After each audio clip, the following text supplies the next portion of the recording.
안녕하십니까, 이진우입니다.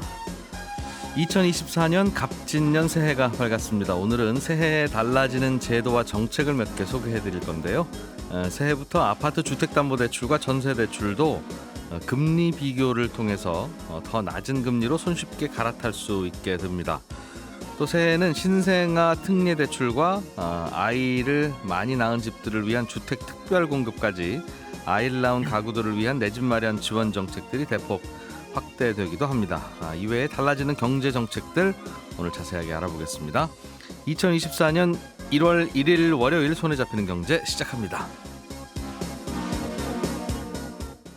네, 월요일은 MBC의 양효걸 기자 그리고 언더스탠딩의 안승찬 기자 두 분과 함께 합니다. 어서 오세요. 안녕하세요. 네, 두 분만 오셔도 항상 든든한. 네. 예. 새해 첫날 다들 대부분 쉬시는 날인데 또 아침에 직접 나오게 해서 죄송하지만 뭐 일단 고맙습니다. 예. 자, 양효걸 기자가 준비해 오신 새해부터 부동산 정책이 많이 바뀌는 게 있는데 네. 또 어떤 것부터 좀 들어볼까요? 일단 올해 부동산 정책에서 가장 중점을 두는 분야는 이제 신혼, 그다음에 출산 부부, 그다음에 청년입니다. 그래서 이 계층에 집중적으로 주택을 지금 공급한다는 건데요. 이 고금리의 분양가 인상까지 이제 겹쳐 있기 때문에 사실 이 계층에 좀 특별 공급을 좀 확대하거나 아니면 이자를 좀 싸게 돈을 빌려준다는 겁니다. 그래서 일단 가장 큰 변화는 신생아 출산 가구에 대한 이제 특별 공급 제도인데 입주자 모집 공고를 기준으로 2세 이하 자녀가 있으면 자격이 이제 주어집니다. 그래서 물량으로 보면 한 총 7만 가구 정도 되는데요. 이 공공 분양이 한 연 3만, 민간이 한 1만, 그다음에 공공 임대가 한 연 3만 정도 됩니다. 그래서 이 공공 분양에서는 3월부터 신생아 특공이 생기고 민간에서는 원래 기존에 있던 생애 최초, 그다음에 신혼 특공 물량이 한 20%가 여기에 이제 배정이 됩니다. 뭔가 특별 공급이 있긴 있는 건데 네. 이게 2살 이하 자녀가 있어야 이제 분양받을 때. 맞습니다. 네. 그 말은 아이 낳고 나서 애가 2살 넘어가기 전에 빨리 분양받지 않으면 또 이 기회도 날아간다는 거잖아요. 네, 맞습니다. 근데 애 낳고 나서 2살 될 때까지는 진짜 정신없는데. 근데 2살이 넘어가면 또 집살 신생아를 정신이 보기가 없는데. 좀 어려워서. 네. 그러니까 애 낳았으면 다 해줘야 되지 왜 요때까지만 하라고 그러는지는 잘 모르겠어요. 네, 일단 하여튼 뭐 애 낳은 분한테 다 해주면 경쟁이 치열하니까 맞습니다. 그냥 2살 이하의 어린이 있는 분들끼리만 모여서 또 한 번 복권 같은 거 추천 한 번만 한다. 이제 그런 개념인 것 같은데. 네. 뭐 좀 과거랑 좀 다른 점은 이제 혼인을 전제로 하지 않는다. 뭐 이게 좀 차이점이 되겠습니다. 그냥 생긴 아이도 네. 쳐준다. 출산 자체에 좀 집중을 한다는 거죠. 예. 네. 또 그리고 아파트가 이게 한두 푼이 아니니까 돈이 있어야 신혼부부가 들어가죠. 출산한 지 얼마 안 된 신혼부부가 집 살 돈이 이렇게 성큼성큼 있습니까? 맞습니다. 그래서 이제 질문. 돈을 좀 빌려주기로 했는데 올해 이제 신생아 특례 대출도 생깁니다. 그래서 2023년 1월 이후에 아이를 낳은 이제 무주택 가구 대상인데요. 일단 최저 1.6% 금리 그리고 3.3%까지 최대 5억 원까지 대출이라서 현재 상황에서 보면 파격적인 대출이 맞고요. 다만 이제 소득 자산 기준이 있는데 부부 합산 연소득 1억 3천만 원 이하, 자산은 한 5억 600만 원 이하면은 9억 원 이하의 주택에 대해서 이제 대출을 받을 수가 있습니다. 그래서 최초 이 금리는 이제 5년 동안 유지가 되는 거고요. 또 신혼부부의 경우에는 특별공급 신청 기회가 좀 커지는데 예. 올해 3월 25일부터는 이제 부부가 각각 신청해서 모두 당첨되면 먼저 된 것에 대해서 당첨 효력을 인정합니다. 이게 무슨 말이죠? 일단 그동안은 부부가 각자 중복 청약을 하면은 그 자체만으로도 부적격으로 다 떨어뜨렸었거든요. 신혼부부 특공의 경우에 네, 맞습니다. 이거 모르고 그럼 이렇게 신청하신 분들이 많았다는 건가 봐요. 네, 그래서 이렇게 떨어뜨리는 건데 이제는 그래도 좀 기회를 좀 폭넓게 제공해야 되는 거 아니냐. 각각 신청하면 둘 다 되더라도 이제 먼저 된 거 당첨 이제 효력을 인정한다는 거고요. 그럼 각각 신청하라는 말이네요. 그렇죠. 이제 각각 그러면 신청해야 당첨 확률이 높아지는 거죠. 예. 네. 또 하나 이제 기준이 좀 바뀐 게 다자녀 특별 공급입니다. 그래서 원래 다자녀라고 하면 셋째부터 다자녀라고 봤는데 이게 이제 2명도 다자녀다 이렇게 해서 사실 자녀 2명을 둔 경우에 가점이 들어가고요. 예. 부동산은 이런데 다자녀 범위가 커지면서 뭐 차 살 때 취득세가 면제되거나 싸지고 뭐 국립극장이나 박물관 이용료도 이 다자녀 새로운 기준에 따라서 재편이 됩니다. 2자녀도 특혜를 주겠다. 지금 앞으로는 맞습니다. 지금까지는 3자녀는 돼야 뭐 주차장도 깎아주고 등등 있었는데 영어에서도 2명이면 복수니까. 네, 그래서 네. 그리고 알겠습니다. 이제 눈에 띄는 게 증여 부분도 좀 바뀌는데 올해부터는 자녀를 낳으면 2년 이내 양가에서 물려받은 재산을 합쳐서 3억 원까지 증여세가 이제 공제가 됩니다. 1억 5천만 원, 1억 5천만 원. 그래서 신혼부부도 증여세를 내지 않고 결혼자금을 지원받을 수 있는 금액이 혼인신고일 기점으로 앞뒤로 2년씩 4년간 최대 3억 원까지 늘어나는 거거든요. 예. 근데 이걸 둘 다 받을 수는 없고 출산과 결혼공제 둘 중 하나만 선택해서 이제 받을 수가 있습니다. 그리고 이 서민 주거 부담 덜어주기 위해서 올해부터 월세 세액공제를 받을 수 있는 소득 기준도 총 급여 기준으로 한 7천만 원에서 8천만 원까지 이제 늘어납니다. 이 말은 부모로부터 돈을 증여받을 때 세금이 많이 깎아지긴 하는데 네. 출산을 하거나 네. 아니면 결혼을 하거나 네. 그럴 때만 추가적인 공제가 들어간다는 결혼하지 않은 자녀에게 주는 돈은 과거처럼 증여세 예. 무겁게 물리겠다. 맞습니다. 알겠습니다. 또 어떤 게 있나요? 일단 청년도 하나의 어떤 이제 특별 대상인데 청년 주택 드림 청약 통장이라는 게 나옵니다. 그래서 19세부터 34세까지 무주택자가 대상인데 예. 가입 요건이 확대되고요. 예전에는 연소득 3,600만 원 이하만 가입이 되는데 이게 이제는 청약 통장 중에 청년들에게 특별하게 공급하는 이제 일종의 스페셜 청약 통장. 맞습니다. 이었을 텐데. 기존에는 청년 우대형 청약 통장이 있었는데 이게 이제 청년 주택 드림 청약 통장으로 이제 어떻게 보면 버전업이 된 거고요. 예. 이제는 연소득 5천만 원인 청년도 가입이 가능합니다.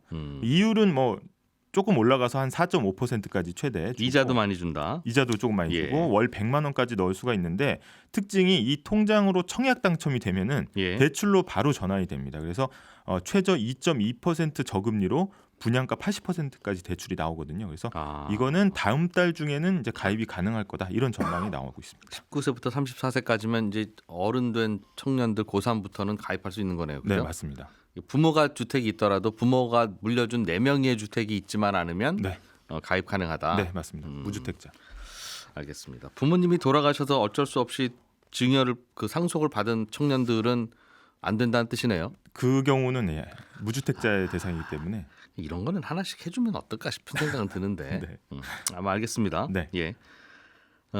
공급을 좀 늘리는 대책도 나오는 것 같은데 좀 네. 마저 소개해 주시죠. 일단 부동산 공급이라고 하면은 이제 빈 땅에 주택을 올리거나 아니면 있던 집을 부수고 새로 주택을 지을 수밖에 없는데요. 일단 서울 등 수도권은 빈 땅이 거의 없기 때문에 사실 뭐 빈 땅이라고 하면 신도시가 될 거고요. 예. 아니면 재개발 재건축, 즉 기존 집을 부수고 다시 짓는 걸 이제 지원하는 게 이게 굉장히 큰 공급량을 좌우를 합니다. 그래서 첫 번째로 올해 4월부터는 노후 계획도시 정비 및 지원에 관한 특별법 이런 게 시행이 되는데 예. 이게 뭐 말은 긴데 핵심은 조성된 지 20년 이상 된 100만 제곱미터 이상의 택지.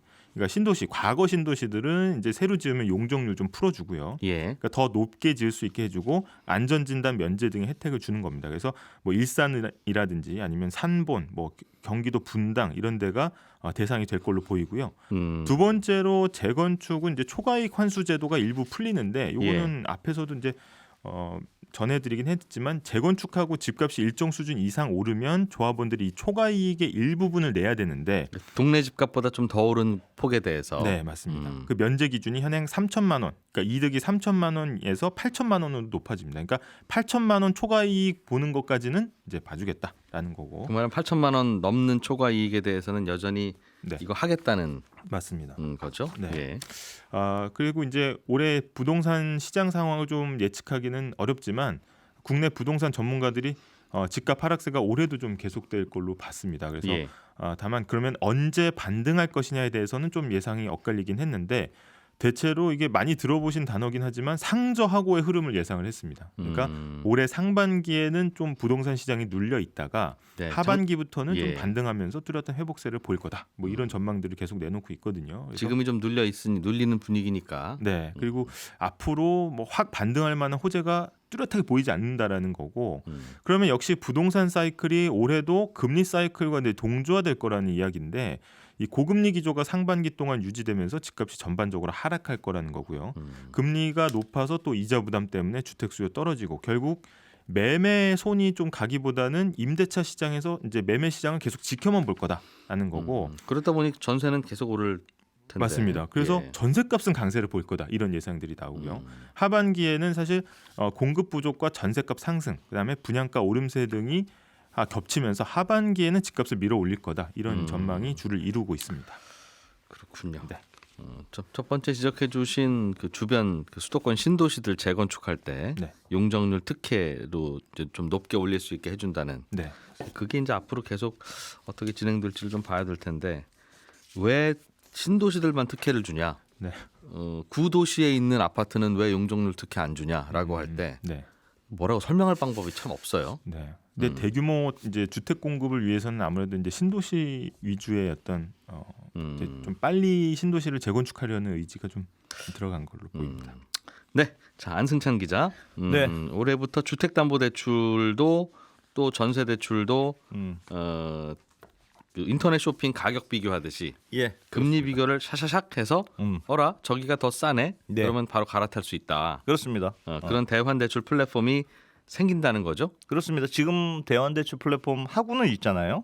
그래서 지금 뭐 카카오페이, 토스 뭐 이런 민간 플랫폼 그 회사들에서 이런저런 대출 서비스를 비교해주고 이제 탁 누르면 바로 이제 기존에 내가 받았던 대출이 새 걸로 갈아타지게 되는 그런 게 있었는데 지금까지 했던 거는 신용 그 대출에 대해서만 대환대출 플랫폼이 됐었거든요. 예. 근데 이제 올해부터는 말씀하셨던 대로 그 아파트 주택담보대출이라든가 전세대출에 대해서도 대환대출 플랫폼 확대한다. 뭐 이런 거니까 뭐 굉장히 큰 변화죠.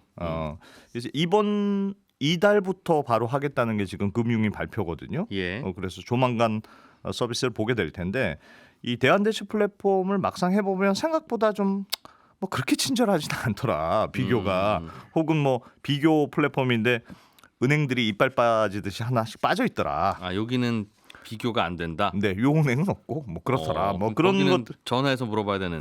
그렇습니다. 그래서 플랫폼도 여러 개를 동시에 봐야 되더라. 뭐 이런 불평들이 있었습니다만 예.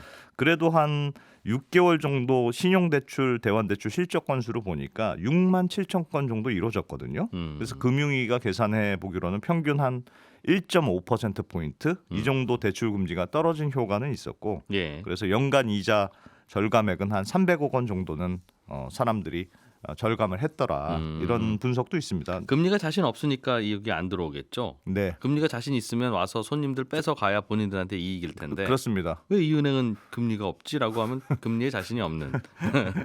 아니, 저희 은행 거는 보셔봐야 도움 안 돼요. 그렇습니다. 라는 의미겠죠. 네. 그래서 뭐 주택담보대출, 전세대출을 실질적으로 비교하는 게 뭐 이제 메이저 리그잖아요. 아무래도 뭐 신용대출하고는 비교가 안 될 정도로 사이즈가 크고 지금 1,000조 원이 넘는 대출 시장이니까 네. 여기서 이제 어쨌든 비교하는 서비스가 시작되는 거니까 이거는 큰 변화는 맞는 것 같은데요.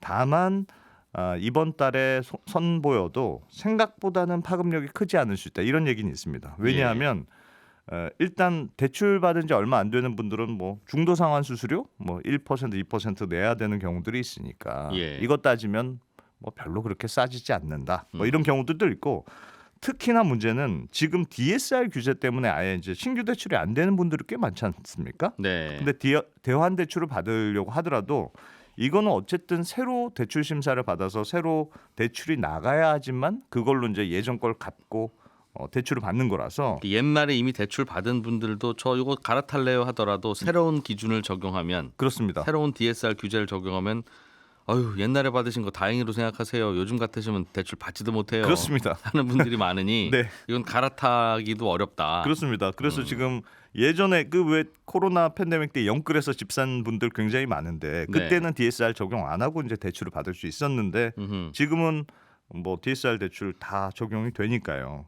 그래서 이런 분들은 대안 대출해도 뭐 별로 소용이 없다. 그래서 2월부터는 스트레스 DSR이라고 해서 왜 변동금리 대출 상품에 대해서는 앞으로 금리가 변동되니까 더 이건 깐깐하게 DSR 적용하겠습니다 하는 예. 그런 제도도 도입이 되거든요. 이렇게 생각하면 신규 대출을 받을 수 있는 사람은 좀 더 제한될 수가 있다. 그런 환경이라는 점을 기억하셔야 되고 사실은 금융위원회에서도 이 주택담보대출, 대환대출 플랫폼 서비스를 올해부터는 진짜로 시작합니다. 이렇게 뭐 발표는 하고는 있습니다만 굉장히 적극적이거나 그런 분위기는 또 아니에요. 홍보 안 하고 싶은 느낌이 들더군요. 그렇습니다. 그래서 지난 연말에 12월에는 그 갈아타기 할 때 네, 한 달 동안 중도 상환 수수료 면제 네, 그렇게 플래카드 걸어놓고 이 정작 이 대환대출 플랫폼은 시작도 12월에는 시작도 안 하고 그렇습니다. 뭔가 일부러 박자 안 맞추는 것 같은 말씀하신 대로. 이게 소비자 입장에서는 이게 비교해보고 싼 게 있으면 무조건 움직이는 게 이제 당연한 선택이잖아요. 그렇게 많이 갈 것 같은데 이 금융당국 입장에서는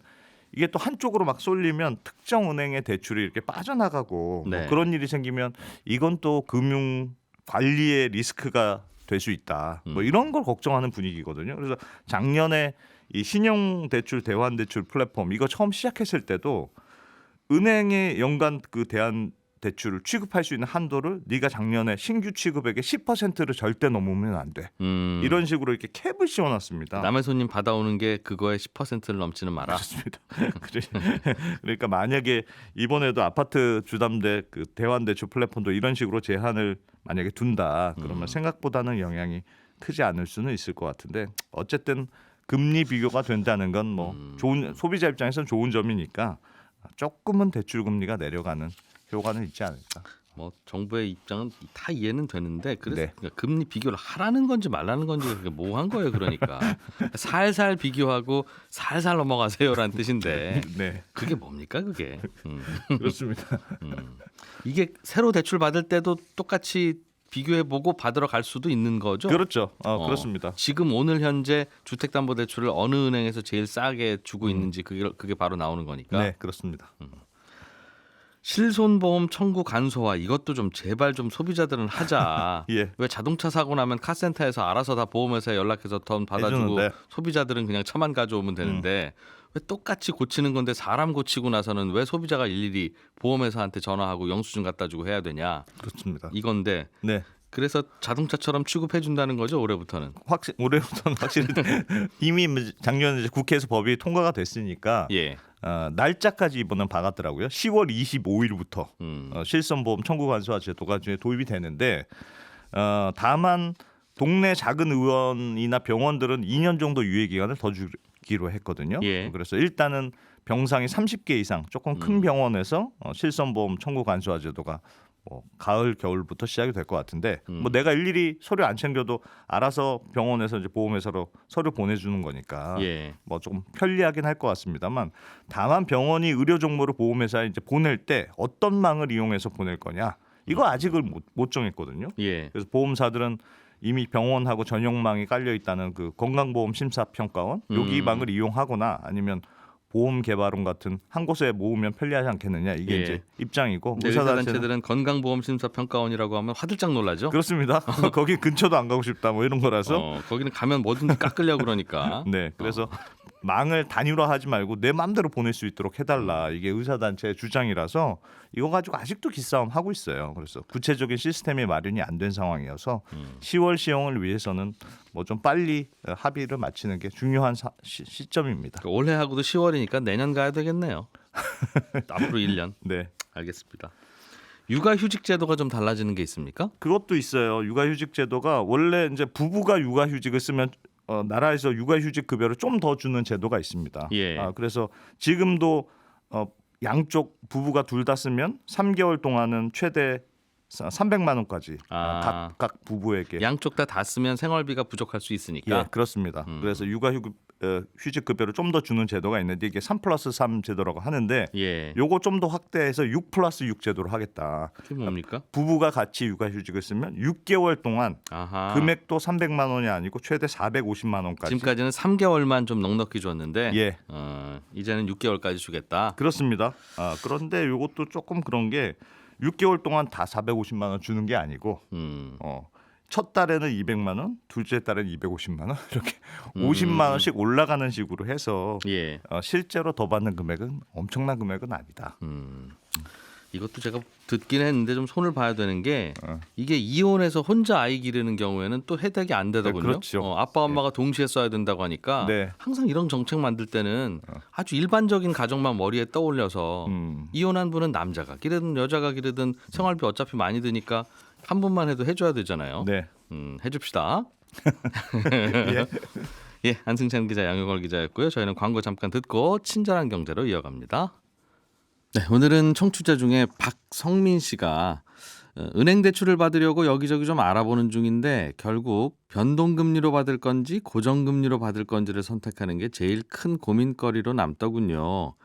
고정금리가 좋은 건지 변동금리가 좋은 건지를 뭘 좀 보면 판단할 수 있는 건가요? 참고가 될 지표나 정보는 어떤 게 있겠습니까? 이런 질문을 보내주셨습니다.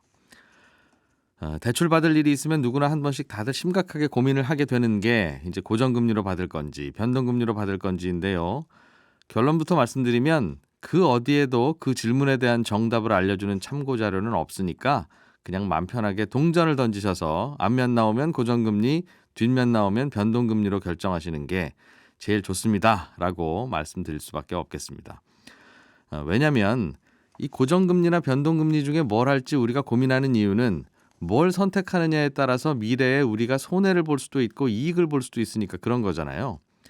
그런데 우리 소비자들이 이익을 보면 은행은 그만큼 손해를 보는 거고 고정금리, 변동금리를 잘못 선택해서 소비자들이 손해를 보면 은행은 상대적으로 그만큼 이익이 더 생기는 건데 그럼에도 불구하고 은행이 뭘 선택할지를 소비자에게 맡기고 소비자가 알아서 고르세요라고 하는 건 은행도 뭐가 더 유리하고 불리한지 잘 모르겠다는 뜻입니다. 고정금리로는 3.4%, 변동금리로는 4.4%인데 소비자가 알아서 선택하세요라는 말은 우리 은행은 아무리 생각해도 고정금리 3.4와 변동금리 4.4 중에 뭐가 미래에 은행에게 유리할지 도무지 모르겠습니다. 그러니까 소비자가 알아서 고르셔도 됩니다라는 의미인 거고요. 이게 수많은 경제 전문가들이 다 모여있는 은행조차도 지금 고정금리를 선택하는 게 유리한지 변동금리가 나은지 잘 모르겠으니까 정확하게 확률이 반반인 선택지를 만들어서 소비자에게 고르라고 주는 겁니다. 그런데 소비자들이 그걸 들고 와서 집에 와서 밤새 고민해 봐야 답이 없는 게 당연하죠. 은행도 소비자들에게 그 판단을 미룰 만큼 뭐가 좋은지는 정말 아무도 모르는 거니까 소비자들도 고민하지 말고 그냥 동전 던져서 결정하는 게 좋다고 제가 말씀드리는 겁니다. 야, 그래도 인생에서 진짜 중요한 일인데 어떻게 그렇게 함부로 결정하느냐 이 성의 없는 친구야 라는 생각이 드시면 요 계산은 한번 해보시면 좋을 때가 있습니다. 은행이 제시한 금리를 가만히 뜯어보면 변동금리는 변동금리의 기준인 코픽스 금리에다가 은행 마진이 붙는 거고요.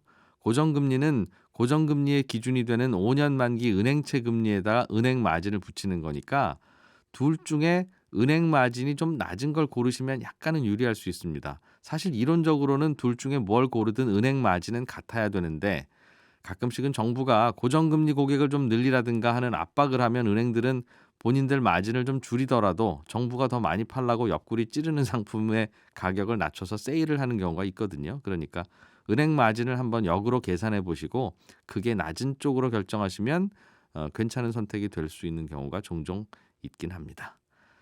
네, 저에게 질문 보내주신 박성민 씨께는 저희가 준비한 선물 보내드리겠습니다. 예, 저는 내일 아침 8시 30분에 다시 찾아오겠습니다. 이진우였고요. 함께해 주신 여러분 고맙습니다.